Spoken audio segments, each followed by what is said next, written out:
So, in the meantime, Hopewell, could you please respond to this? You spoke of accountability and the need to follow up on funds when someone has your money. And we have seen civil society organizations doing that when it comes to public funds. We have ZimCord, TIZ, and so many others conducting follow the money campaigns. What do you think are the implications of the PVO bill when it comes to corruption? Well, the PVO is going to allow Zanu PF to do more corruption because a lot of CSOs, civil society organizations, and non-governmental organizations are going to fold because they might not meet some of the ridiculous requests or regulations that are within the PVO.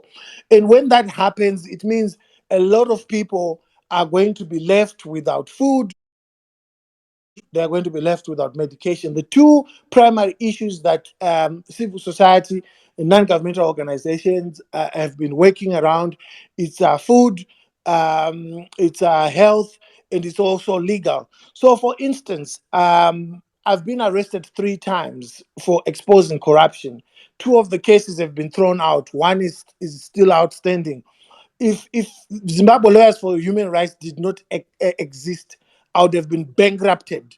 I would have had to sell my house, and that's one of the reasons that motivated ZANU PF to push this bill. And some of the ministers, they speak to us in private and they tell us, that you guys, you continue to fight us because you know that you'll be represented in court.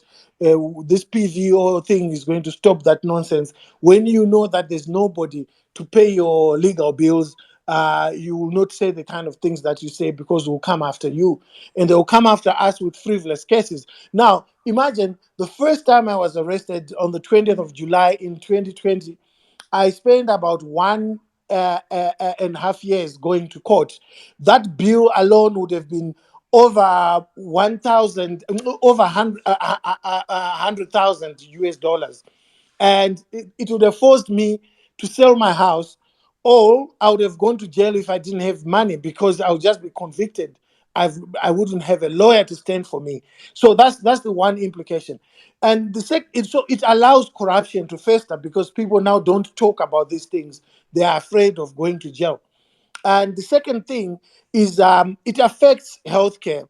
And as you know, we only have one maternity theater at the biggest hospital, and that maternity theater is there because Stanbic had to step in and spend money, 37,000 US dollars, to make sure that that maternity theater is there because there was nothing anymore. We do not have we do not have intravenous paracetamol in hospitals. And there is a lot of work that is done by CSOs. Most of our poor people who are on ARV medication is donor funded. So all those things will have a huge impact on our society. Then, when you look at just democracy itself, the ability to go and question the government to account for its actions, like what Zimcode was doing with the How Far campaign. You promised this, how far have you delivered? You spend X amount of money, you put it in your budget. Where was it spent? All those things require civil society and non-governmental organization participation. Non-governmental organizations and civil society are not enemies of the state. They are not enemies of the people. They are there in every country, even in Britain, even in America.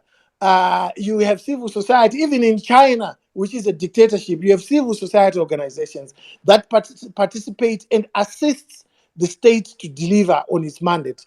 So there's a lot of propaganda that is put out there that, oh, these are Western puppets, or these people want regime change. No, that's not the case. I mean, somebody who's providing medication, what regime change are they providing? They're actually making you covering up for the failures that exist in your government, for the failures that have been caused by the looting of public funds, for the failures that have been caused by the failure to even pay your health workers.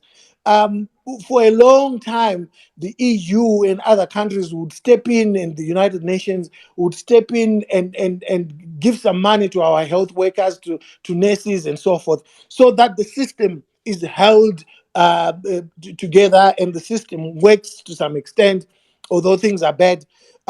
So what the PVO does is it comes after some of these things. And the tragedy is, if you read the PVO, uh, it's similar to what was called the Organizational Act in apartheid regime. These are draconian laws that are put in place by regimes that are not secure with their mandate. And there's no need for these things. To his credit, Robert Mugabe tried to bring it in. Civil society and the international community spoke to him, and he understood.